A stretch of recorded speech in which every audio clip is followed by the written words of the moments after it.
بسم اللہ الرحمن الرحیم۔ ڈیئر اسٹوڈنٹس، السلام علیکم۔ بیٹا نور اسکول اینڈ کالج کی جانب سے آن لائن کلاسز کے سلسلے میں آج ہم جماعت نحم کی اردو کی کلاس لے رہے ہیں۔ بک چونکہ ختم ہو چکی ہے اس لیے ہم ریویژن کر رہے ہیں۔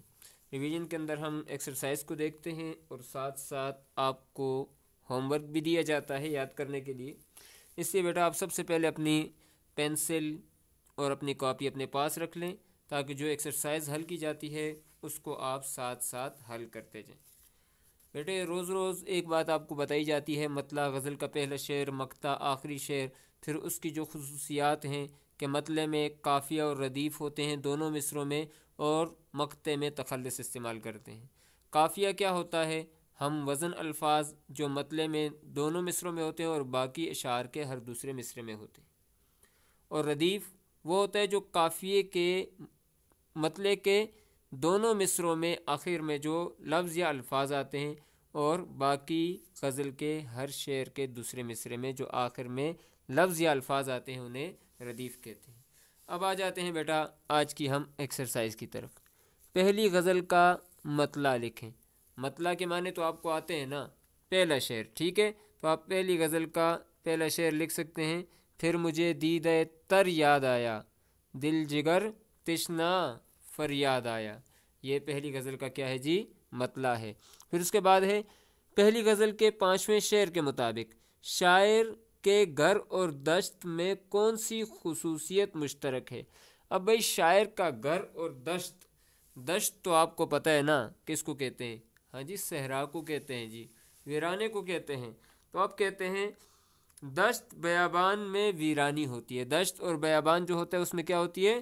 ویرانی ہوتی ہے۔ اور شاعر کے گھر میں بھی خاموشی ہے، کسی کی آواز نہیں آتی، تنہائی ہے، مایوسی ہے، اداسی ہے۔ تو کہتے ہیں کہ دونوں میں جو مشترکہ بات ہے وہ ویرانی اور خاموشی ہے، تنہائی ہے، ٹھیک ہے؟ یہ دونوں میں مشترکہ بات آ جاتی ہے۔ پھر اس کے بعد دوسری غزل کے چوتھے شعر میں شاعر اپنے دوستوں سے کیا گلہ کرتا ہے؟ دوسری غزل کا چوتھا شعر وہی شعر آفاق شعر ہے۔ کون سا شعر ہے جی؟ کہتا ہے کہ یہ کہاں کی دوستی ہے کہ بنے ہیں دوست ناسے، یہ کہاں کی دوستی ہے کہ بنے ہیں دوست ناسے، کوئی چارہ ساز ہوتا کوئی غمگسار ہوتا۔ چارہ ساز کے نیچے میں نے تدبیر کرنے والا یا معالج لکھا ہوا ہے، غمگسار کے نیچے لکھا ہوا ہے ہمدرد۔ ناسے نصیحت کرنے والے کو کہتے ہیں۔ تشریح میں الفاظ، معنی، فنی محاسن ساری چیزیں ہو چکی ہیں۔ اب اس میں اپنے دوستوں سے کیا شکایت کر رہا ہے؟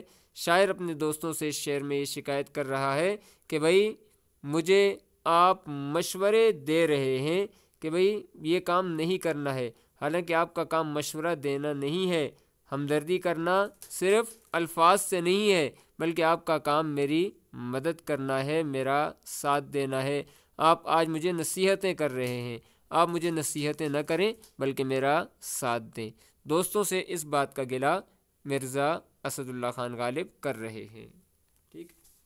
اب آ جاتے ہیں ہم اگلے سوال کی طرف۔ اگلا سوال کیا ہے بھائی؟ اگلا سوال ہے کہ مجنوں پہ سنگ اٹھایا تو شاعر کو اپنا سر کیوں یاد آ گیا؟ ٹھیک ہے، مجنوں پہ سنگ اٹھایا، مجنوں پاگل کو کہتے ہیں، دیوانے کو کہتے ہیں۔ شاعر کو اپنا سر کیوں یاد آیا؟ کہ بھئی شاعر کو اپنا سر اس لیے یاد آیا، سنگ اٹھایا تھا کہ سر یاد آیا، میں نے مجنوں پہ لڑک پن میں اسد، سنگ اٹھایا تھا کہ سر یاد آیا۔ تو کہتے ہیں کہ انہیں یہ بات ذہن کے اندر کھٹکی کہ ہو سکتا ہے کہ آئندہ آنے والے زمانے میں چونکہ میں بھی ایک عاشق ہوں، اس عشق کی وجہ سے ہو سکتا ہے مجھ پر بھی دیوانگی طاری ہو جائے، تو لوگ مجھے بھی پتھر ماریں گے، اس سے بہتر ہے کہ آج میں اس کو پتھر نہ ماروں، جیسے میں اس پر ترس کھا رہا ہوں آئندہ زمانے میں مجھ پر بھی ترس کھایا جائے گا۔ چلیں اب آ جاتے ہیں مندرجہ ذیل الفاظ کے متضاد لکھیں۔ اور متضاد ضد کو کہتے ہیں بھائی، الٹ کو کہتے ہیں، جیسے آپ نے صنعت تضاد پڑھی ہے، اور یہاں پر آپ کو لکھنا چاہیے تھا لیکن پھر بھی میں نے لکھا ہے۔ جھوٹ کا متضاد سچ آتا ہے، شب کا روز آتا ہے، دوستی کا دشمنی آتا ہے، غم کا خوشی آتا ہے، زندگی کا موت آتا ہے، اور ویرانی کا آبادی آتا ہے، یہ سارے کے سارے اس کے متضاد آ جاتے ہیں۔ تو بیٹا آپ کا آج کا ہوم ورک یہ ہے کہ آپ نے مرزا اسد اللہ خان غالب کی غزل نمبر 2 یاد کرنی ہے۔ کون سی غزل یاد کرنی ہے بھائی؟ غزل نمبر 2۔ کون سی والی؟ یہ نہ تھی ہماری قسمت کے وصال یار ہوتا، اگر اور جیتے رہتے یہی انتظار ہوتا۔ اور ساتھ میں آپ نے وہ ویڈیو دیکھ لینی ہے جس میں ہم نے پوری غزل پڑھائی ہوئی ہے۔ مرزا اسد اللہ خان غالب غزل نمبر 2 اس کا ٹائٹل ہے۔ اور اس کے ساتھ آپ نے یہ جو ایکسرسائز ہے تھرو آؤٹ کمپلیٹ پوری اپنی اسائنمنٹ پیجز کے اوپر لکھ لینی ہے، اور اسائنمنٹ ٹائم پر لا کر کالج میں اسکول میں جمع کروا دینی ہے۔ کوئی بھی بات پوچھنی ہو آپ کمنٹس کے اندر مجھ سے پوچھ سکتے ہیں۔ السلام علیکم ورحمۃ اللہ وبرکاتہ۔